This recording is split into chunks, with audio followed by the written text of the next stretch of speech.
Hello, what's going on, Gracians? This is the Scientific Mind and this is Sir Eman. Today we are going to talk about species extinction. But before we proceed with our discussion, let's have our prayer first.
Okay, so if you are ready with the discussion, let's begin now. Species extinction. Species is the basic organism in a population. Its disappearance on Earth is known as extinction. Extinction is a natural process. However, due to human activities, the species extinction rate increases rapidly. So what is extinction? The word extinction has several connotations and can vary depending on the context. According to the International Union for Conservation of Nature, a species is extinct when there is no reasonable doubt that its last individual has died. If the individuals of a certain species remain alive only under captivity or care by concerned people, then that species is said to be extinct in the wild. Under these two conditions, species could be regarded as globally extinct. Ecologically extinct means species may be composed of very few individuals in the wild. However, their effect on the organism around them is ecologically insignificant. Example of this is the population of tigers, which have dwindled in their natural habitats. Species can also be considered as locally extinct when not a single individual of a species is found in a place that it originally inhabited but found elsewhere in the wild. Local extinction have been reported in many places in the world. This could be alarming since it could eventually lead to the global extinction of the species. Pattern of extinction. The diversity of species found on Earth has been increasing since the beginning of life. This increase has not been steady but rather been characterized by periods of high rates of speciation, followed by periods of minimal change and the 5 past episodes of mass extinction. So, if extinction is part of a natural process, why do we need to worry about the loss of species? The answer lies in the relationship of the rate of speciation and extinction. What is speciation? Speciation, or the formation of new species, is typically a slow process, occurring through the gradual accumulation of mutations and shifts in allele frequencies over the thousands or even millions of years. As long as the rate of speciation is the same as or exceeds the rate of extinction, biodiversity will remain constant or increase. In the past geological periods, the loss of existing species was eventually balanced or exceeded the formation of new species. However, if the rate of the current extinction is faster than the process of speciation, it would lead to a decline in biodiversity. It is said that the current rate of extinction is 100 to 1,000 times more rapid than those of the past incidents of extinction. This is the table of the 5 periods of mass extinction. The first mass extinction happened during the Ordovician period, around 500 million years ago. In this period, 50% of trilobites, brachiopods, graptolites, echinoderms, and corals are affected. The second period happens around 350 million years ago during the Devonian period, where 30% of marine families on tropical reefs, corals, brachiopods, and sponges are affected.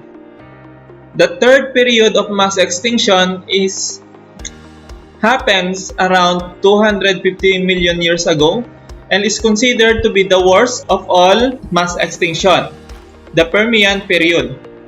During this mass extinction, 95% of all marine animals died.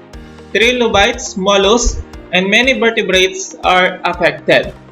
Triassic period, the fourth mass extinction happens around 200 million years ago, where 35% of mollusks, sponges, marine vertebrates, amphibians, and reptiles become extinct.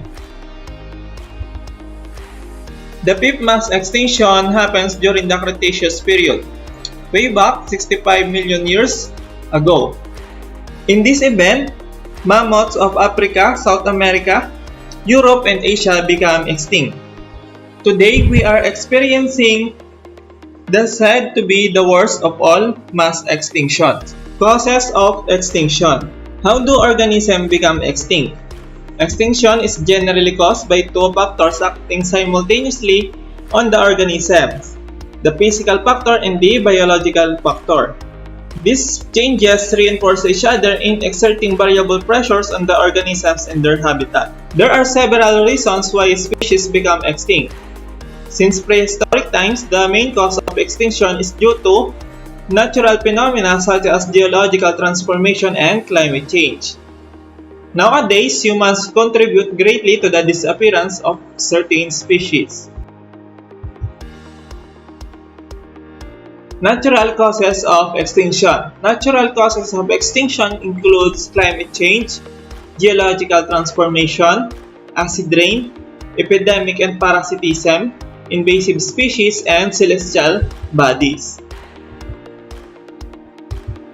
So let's talk about first the climate change. Climate change can be caused by different factors. When climate and temperature abruptly change, organisms can adapt to this severe condition. As a result, that species will die.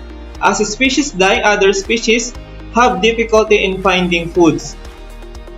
Also, climate change contributes to the rise of sea level due to the melting of ice and glaciers.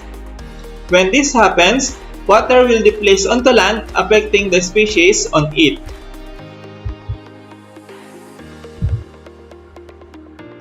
Okay, next is geological transformation. Crust changes through volcanic eruptions and earthquakes. These changes can lead to the destruction of the environment. When this happens, species fail to find food and experience famine.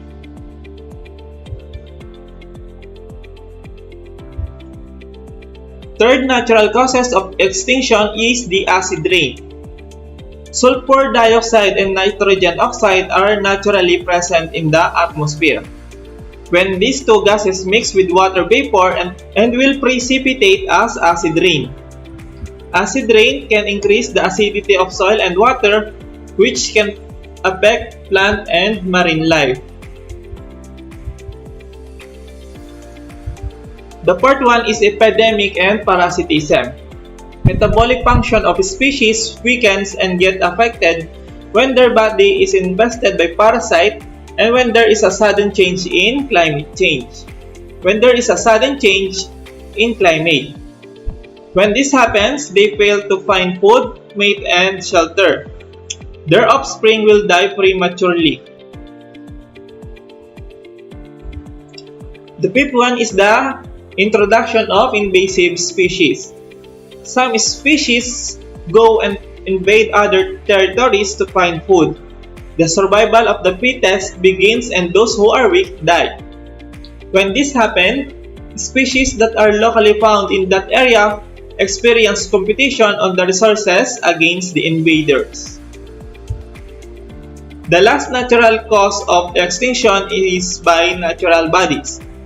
When asteroids, meteorites, and comets are too big and land on the Earth's surface, extreme forces can be felt. Their impact can destroy the surroundings. Cosmic radiation is a radiation emitted by the Sun. Too much cosmic radiation can mutate the species genes, which can affect their offspring. It is said that during the Cretaceous period, meteors rain up from the sky and wipe out all the dinosaurs and become extinct.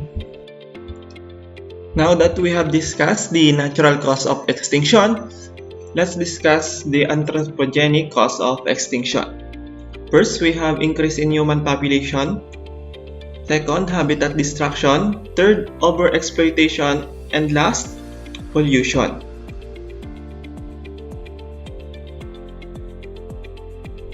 Increase in human population. Human population was small compared to what it is today. Some species become extinct due to the increase of human population, which is the biggest threat to the environment. As the population increases, more land and food are needed. The increase of human population can lead to the destruction of the natural resources. Second, anthropogenic cause is the habitat destruction. Habitat destruction greatly contributes to species extinction. People tend to destroy rainforests, deserts, and grasslands to build cities or use them for agriculture. This results in the reduction of natural habitat. Some people make artificial islands or land near the coastline which affect marine habitat. Because of the increase of human population, more food and shelter are needed.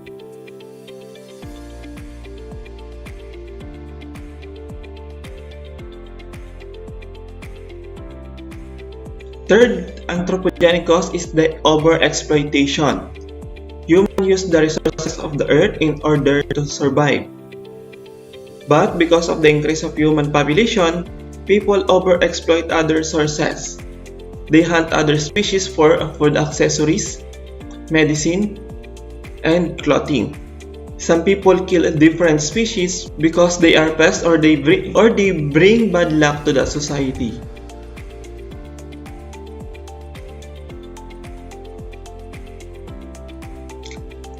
Last anthropogenic cause is the pollution. Pollution is one of the effects of urbanization. Harmful chemicals or physical constituents are introduced to the environment that can harm species. Pollutants that can cause death can interfere in the metabolism of species. The death of a species can disrupt the food chain and affect other populations.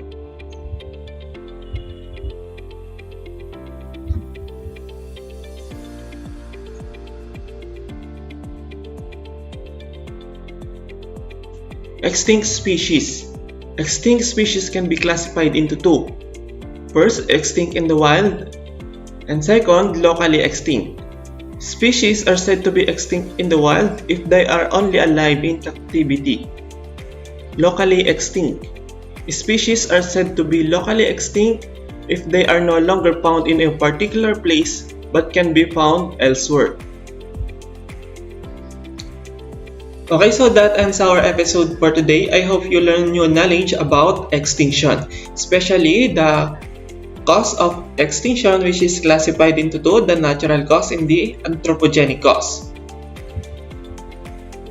Again, this is Sir Eman of the Scientific Mind. See you on next episode.